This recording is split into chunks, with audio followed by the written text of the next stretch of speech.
Welcome back to Pop Flashback. I'm your host, Rick Smalls, and today we're going to be cracking open a dusty old treasure chest, from the Muppet Vault. We're talking about Jim Henson's lost pilot, Tales of the Tinkerdee, from way back in 1962. Now, you may be thinking, lost Muppet pilot. Rick, are you pulling my leg? But trust me, this thing is real, and it's a wild glimpse into the early days of, those beloved characters we all grew up with. Just imagine like a medieval kingdom, kings and princesses, ogres, and even a villainous witch. Her name is Taminella Grinderfall, and it's all brought to life with that classic Henson puppetry magic. What's really fascinating is how this pilot, while never aired, acts as a sort of evolutionary link to the Muppets we know and love. Take King Goshposh, for example. He's in Tales of the Tinkerdee, strutting around his castle and causing all sorts of mayhem. But here's the thing, he's not quite the same Goshposh we'd later see on, say, The Muppet Show. He's a bit rougher around the edges, his personality a little less defined. It's like watching a Muppet in its larval stage, still figuring out its quirks and comedic timing. And speaking of comedic timing, you've got to hear about Kermit's role in this pilot. Now, brace yourselves, because this is where things get really wild. Instead of being the level-headed leader we're used to, Kermit is actually the singing narrator. Picture this. He's strumming a lute, belting out these pun-filled ditties, and setting the scene for each wacky scenario. It's a side of Kermit we rarely see, and it's a testament to Henson's willingness to experiment with his characters. For instance, in one song, Kermit croons about a feast fit for a king, rhyming roast boar with open door, and it's just classic Muppet wordplay. You can almost hear those early seeds of rainbow connection being planted, but with a medieval twist. Now, you're probably wondering why this gem never saw the light of day. Well, it turns out that back in 1962, TV executives just weren't ready for Henson's brand of puppet-powered entertainment. They saw puppets as strictly for kids, and the idea of a puppet show with sophisticated humor that could appeal to adults, well, it just went over their heads. It's incredible to think that Henson was already pushing those boundaries back then, way ahead of his time. But even though Tales of the Tinkerdee, was left to gather dust in the archives, it's amazing to see how it laid the groundwork for some of Henson's most iconic work. Remember Taminella Grinderfall, the villainous witch? Well, she was apparently one of Henson's favorite characters at the time. She's a riot in this pilot, scheming to crash Princess Gwendolinda's birthday party and make off with all the royal presents. She even has this hilarious sidekick, Charlie the Ogre, who's about as sharp as a bowling ball, but just as lovable. They cook up these outrageous disguises to sneak into the party, like Santa Claus in the middle of summer and even the Prime Minister himself. You can see shades of Miss Piggy and Taminella, that diva attitude, the flair for the dramatic, and the tendency to cause chaos wherever she goes.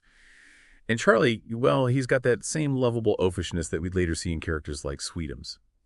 It's clear that Henson was already playing with these classic Muppet archetypes, refining them and figuring out what made them tick.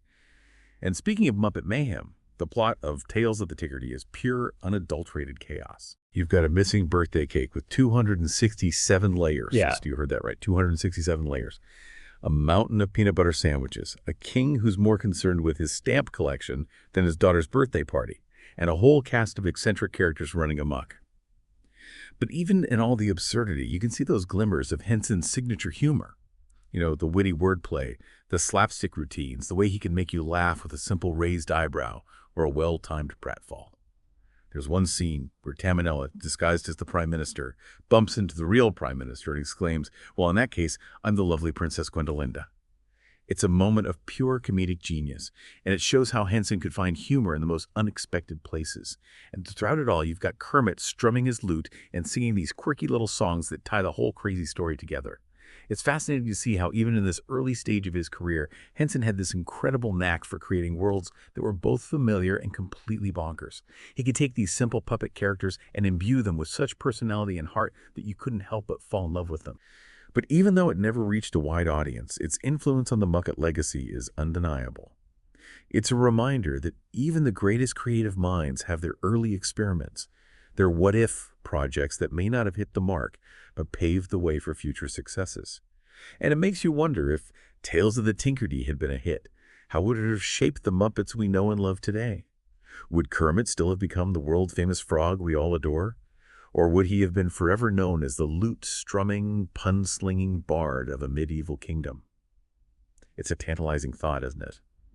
It's wild to think about how Tales of the Tinkerdee, this little pilot that never even aired, is like a hidden doorway into the evolution of the Muppets.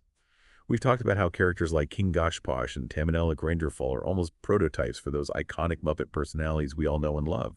But what really gets me is how Tales of the Tinkerdee reveals those core elements of Henson's comedic genius that would go on to define his career.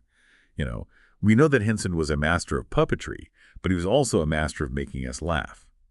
And in this pilot, you can really see him playing with different comedic styles, from the slapstick of a witch tripping over her own cauldron to the witty wordplay of Kermit's songs. He just wasn't afraid to embrace the silly, the outlandish, the downright bizarre. And that's what makes his humor so timeless. It's a humor that transcends generations, that can make a 5-year-old giggle and a 50-year-old chuckle with equal delight. But Tales of the Tinkerdee also reveals something else about Henson's humor, right? It's not just about making us laugh, but also making us think. Take Kermit's role as the singing narrator, for example. On the surface, it's hilarious to see him strumming a lute and singing these pun-filled tunes. But if you listen closely to the lyrics, you'll notice a layer of social commentary, like a gentle satire that pokes fun at the absurdity of medieval life. And by extension, the absurdity of our own lives. It's a reminder that Henson's humor always had depth, a thoughtfulness that elevated it beyond mere slapstick. He was using puppets to not only entertain, but also to comment on the world around him. And that's what makes Tales of the Tinkerdee such a fascinating artifact. It's like a snapshot of Henson's creative process, a window into the mind of a genius who is still honing his craft, still experimenting, still pushing the boundaries of what puppets could do. It may not have been a commercial success, but it was a creative triumph. And who knows, maybe someday it'll be rediscovered and given the recognition it deserves. Until then, it's up to us, the Muppet fans, to keep its memory alive, to celebrate its quirks, and to appreciate its contribution to the Muppet legacy. What do you think would have happened to the Muppets had Tales of the Tinkerdee been greenlit? Let us know in the comments. Thanks for listening. Remember to like and subscribe so you can get our next episode. Smalls out.